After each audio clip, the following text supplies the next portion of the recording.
Hello everyone, welcome back to my YouTube channel VKMMGA centre.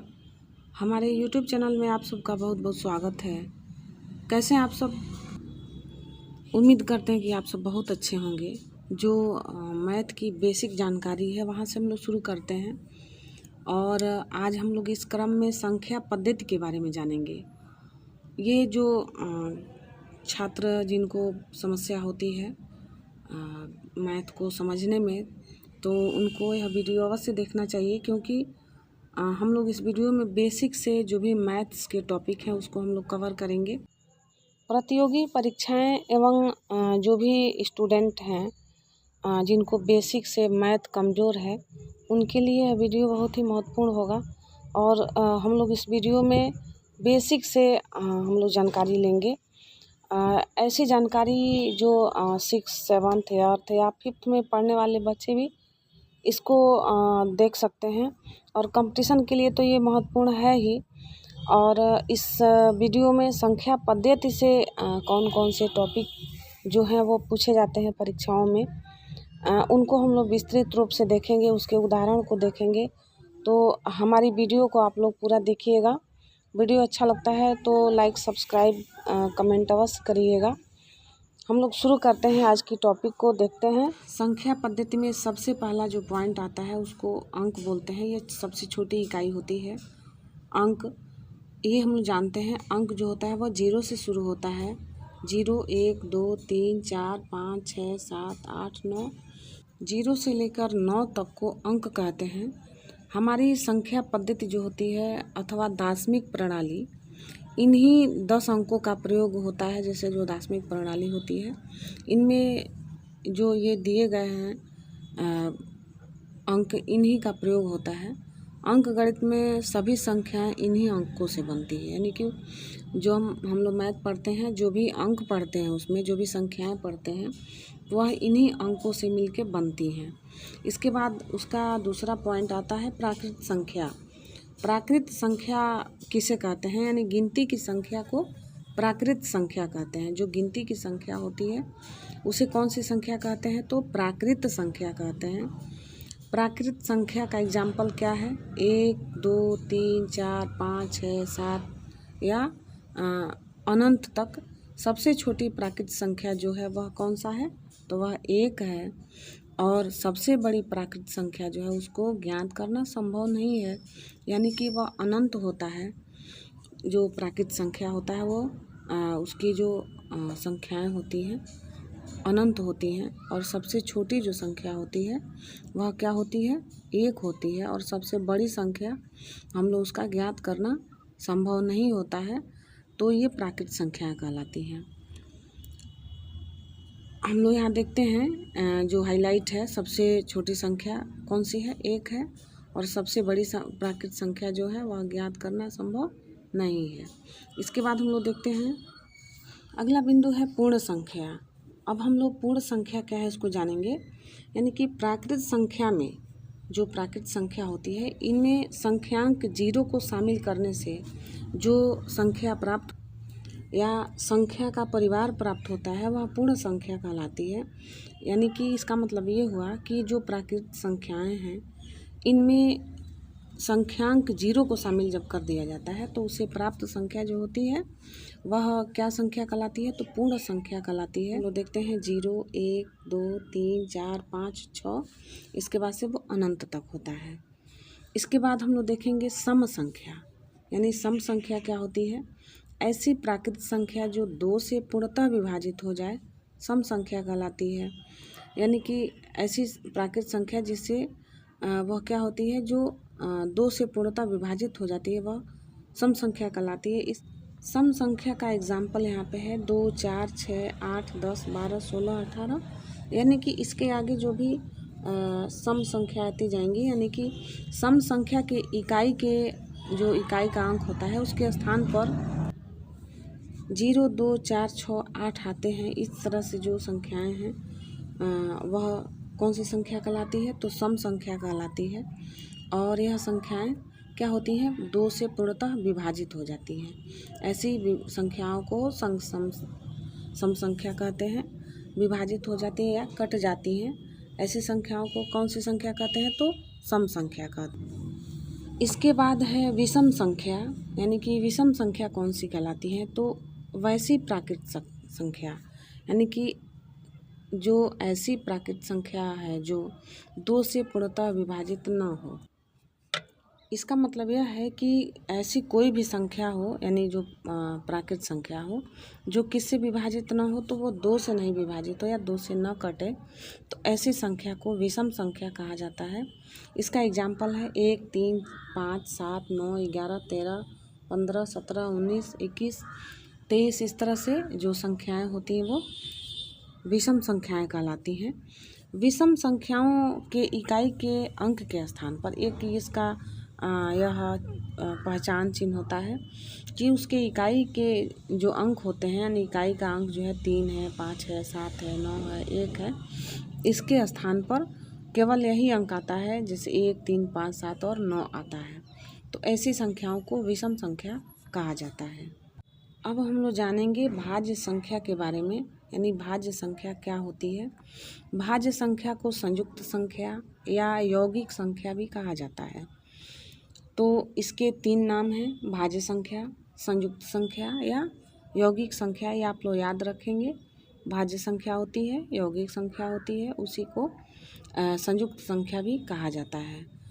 तो इसकी परिभाषा क्या है कि वैसी प्राकृत संख्या जो एक और स्वयं के अलावे किसी भी दूसरी संख्या विभाजित हो, किसी भी दूसरी संख्या से विभाजित है, यानी ऐसी प्राकृत संख्या जो एक और स्वयं के अलावे किसी भी दूसरी संख्या से विभाजित हो, भाज्य संख्या कहलाती है। यानी कि वह खुद से या किसी और दूसरे संख्या से वह कट जाती हो, ऐसी संख्या को क्या कहते हैं? भाज्य संख्या कहते हैं। यानी कि वह भाज्य संख्या कहलाती है।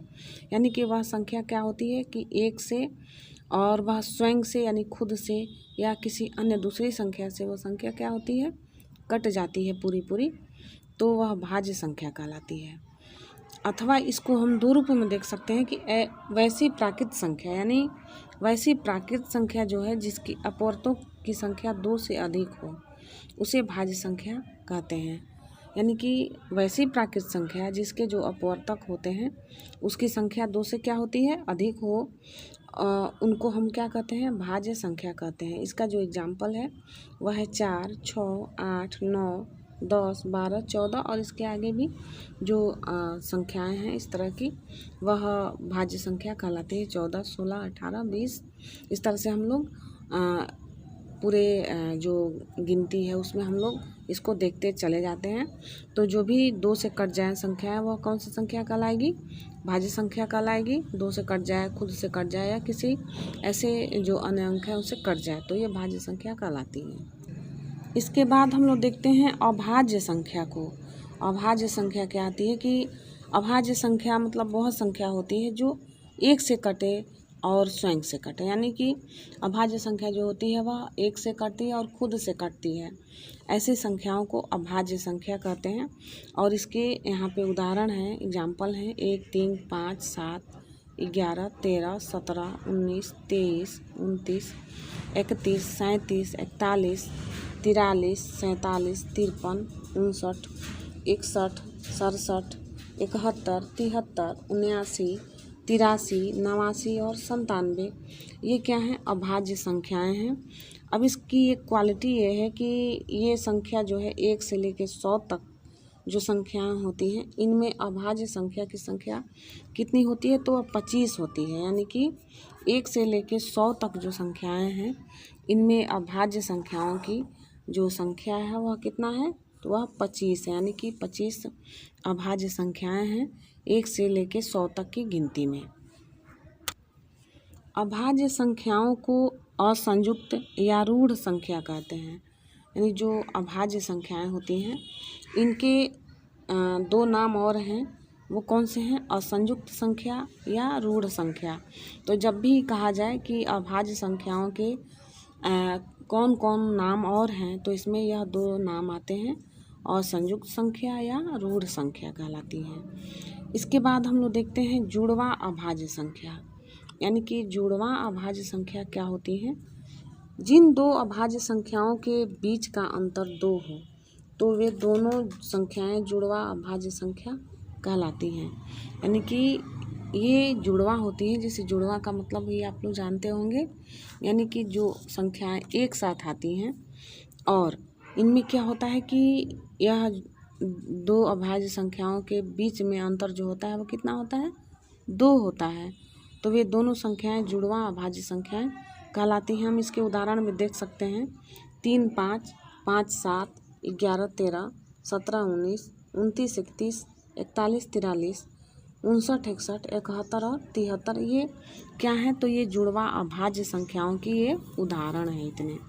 और जुड़वा अभाज्य संख्या कहलाती है तो वह कौन कहलाती है कि जिन दो अभाज्य संख्याओं के बीच का अंतर 2 हो, तो वे दोनों क्या कहलाती हैं, संख्याएं वो क्या कहलाती हैं, जुड़वा अभाज्य संख्याएं कहलाती हैं। यहाँ पे एक टर्म और आता है सह अभाज्य या असहभाज्य, यानी कि सह अभाज्य या असहभाज्य जो संख्याएं होती हैं वो क्या होती हैं, इनके बारे में हम लोग जानेंगे। तो ये क्या होती हैं कि जिन दो प्राकृतिक संख्याओं का महत्तम समापवर्तक 1 हो, तो वे दोनों संख्याएं सह अभाज्य कहलाती हैं। यानी कि जैसे मान लीजिए 4 है और 5 है, इसके बाद से 5 है और 7 है, इसके बाद से 4 है और 9 है।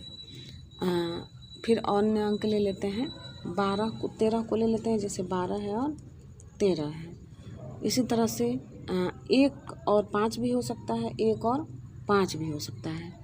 तो ये ऐसी संख्याएं जो हैं ये सह अभाज्य या असहभाज्य कहलाती हैं, कि यानी कि ऐसी संख्याएं जो क्या हों, जिनका ऐसी संख्याएं जिनका प्राकृत संख्याओं का महत्तम समापवर्तक 1 हो और वे दोनों संख्याएं क्या हो, मतलब साथ साथ न कटें, एक साथ ये किसी संख्या से न कटें, इनको क्या कहते हैं, सह अभाज्य या असहभाज्य संख्याएं कहलाती हैं।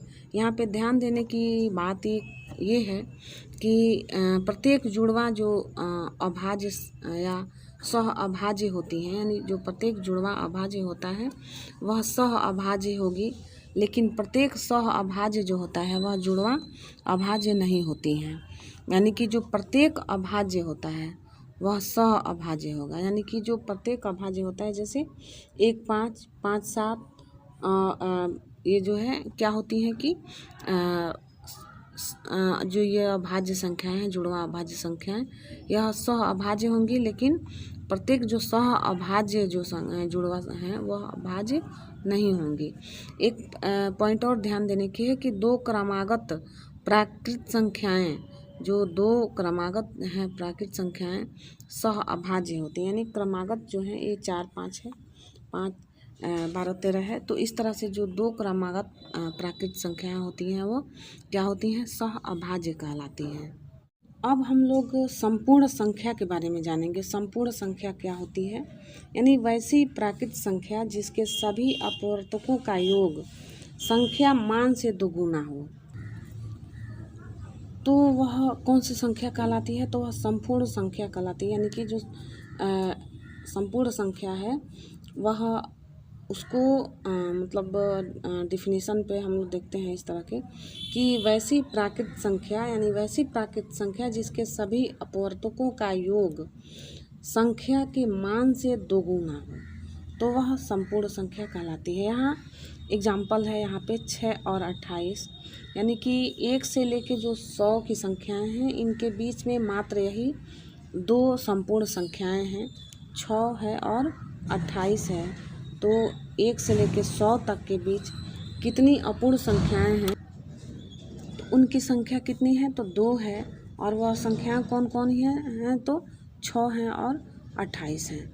तो इस तरह से ये प्रश्न जो है इस तरह के परीक्षाओं में पूछे जाते हैं। अब यहाँ पे हम लोग देखेंगे 6 के अपवर्तकों का योग देखते हैं। यानी कि जो 6 के अपवर्तक हैं वो कौन है, 1 है, 2 है, 3 है और 6 है। अब इसको हम लोग जब जोड़ देते हैं तो क्या होता है, 1 और 2 3, 3 6 और 6 क्या होता है, 12। यानी कि ऐसी प्राकृत संख्या जिसके अपवर्तकों का योग, जो अपवर्तक हैं इनका योग क्या होता है, यानी उस संख्या के मान का दोगुना होता है, तो ये क्या कहलाती हैं, संपूर्ण संख्या कहलाती हैं। इसके बाद हम लोग 28 के अपवर्तकों का योग देखते हैं। 28 के अपवर्तकों का योग यह कितना होगा, इसके कौन कौन से अपवर्तक होंगे हम लोग देखते हैं। इसके कौन कौन से अपवर्तक होंगे, तो 1 होगा, उसके बाद क्या होगा 2 होगा, उसके बाद क्या होगा 4 होगा, उसके बाद क्या होगा 7 होगा, उसके बाद क्या होगा वो 14 होगा, और उसके बाद क्या होगा तो वह होगा 28 होगा।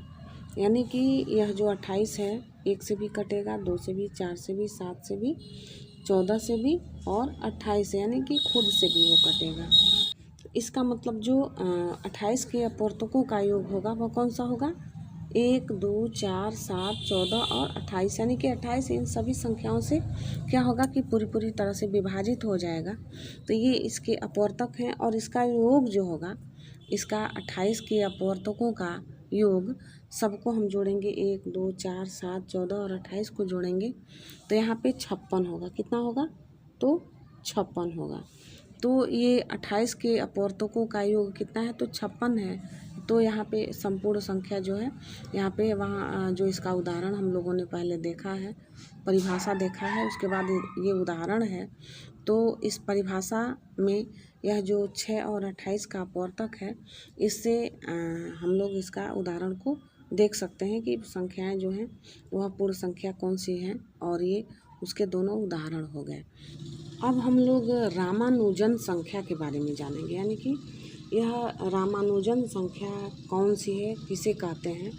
तो जो संख्या है रामानुजन संख्या वह है कि यह वैसी लघुत्तम प्राकृत संख्या जिसे 2 संख्याओं के घनों के योग के रूप में विभिन्न तरीकों से लिखा जा सके, ऐसी संख्याओं को क्या कहते हैं रामानुजन संख्या कहते हैं। यानी कि रामानुजन संख्या जो है वह किस तरह से लिखा जा सकता है कि इस प्राकृत संख्या को क्या करते हैं कि इसके 2 संख्याओं मतलब 2 संख्याओं के घनों के योग के रूप में क्या करते हैं, उसको विभिन्न तरीकों से लिख सकते हैं।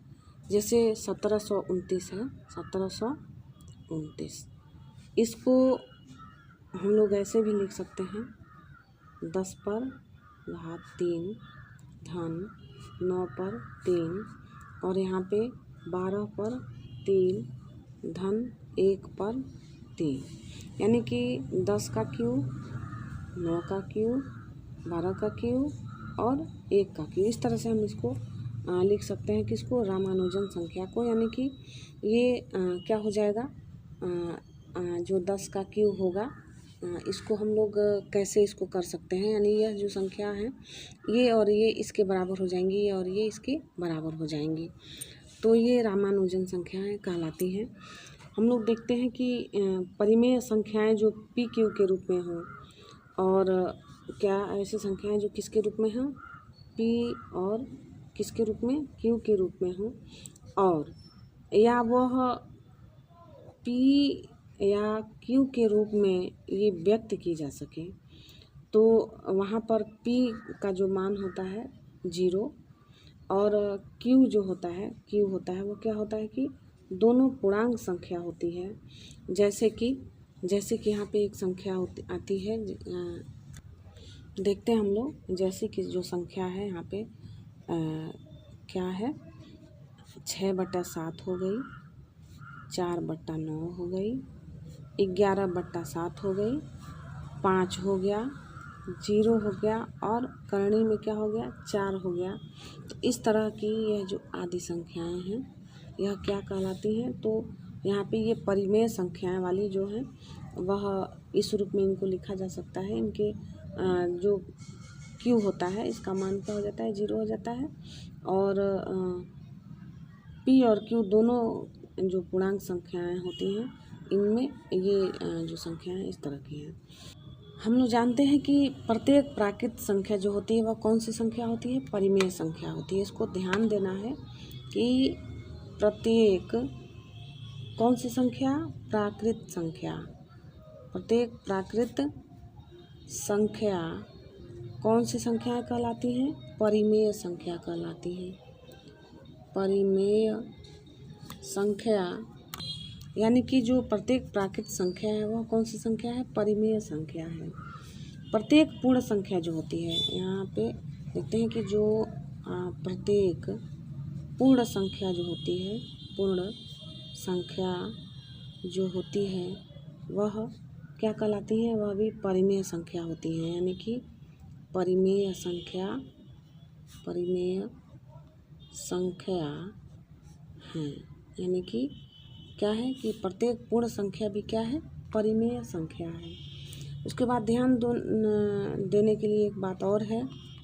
इसके बाद इसके तीसरे पॉइंट पर हम लोग ध्यान देते हैं कि प्रत्येक पूर्णांक जो होता है, यानी प्रत्येक पूर्णांक क्या होता है? प्रत्येक पूर्णांक जो होता है वह परिमेय संख्या होता है। कैसी संख्या होता है? परिमेय संख्या, यानी कि प्रत्येक पूर्णांक भी परिमेय संख्या होती है। और यहाँ पे ये 3 पॉइंट ध्यान रखने की ज़रूरत है इसमें। यानी प्रत्येक प्राकृत संख्या जो है वह परिमेय संख्या है, प्रत्येक पूर्ण संख्या भी क्या है? परिमेय संख्या है, और प्रत्येक पूर्णांक संख्या भी क्या है? वह परिमेय संख्या है। यानी कि प्राकृत संख्या, पूर्ण संख्या और पूर्णांक, ये सभी क्या हैं? परिमेय संख्याएं होती हैं। तो इस तरह के छोटे छोटे प्रश्न परीक्षाओं में बनते हैं, पूछे जाते हैं। तो आप लोग इसको वीडियो को रोक के आप लोग लिख भी सकते हैं। आज हम लोगों ने इतने टॉपिक को कवर किया है। कल हम लोग वीडियो जो देखेंगे उसमें स्थानीय मान के बारे में जानेंगे, और उसके आगे विभाज्यता के नियम, इसके बारे में हम लोग जानेंगे और उससे संबंधित प्रश्नों को सॉल्व करेंगे। तो आप लोग वीडियो को पूरा देखते रहिए। मिलते हैं हम लोग अगली वीडियो में। Thanks for watching this video. जय हिंद, वंदे मातरम।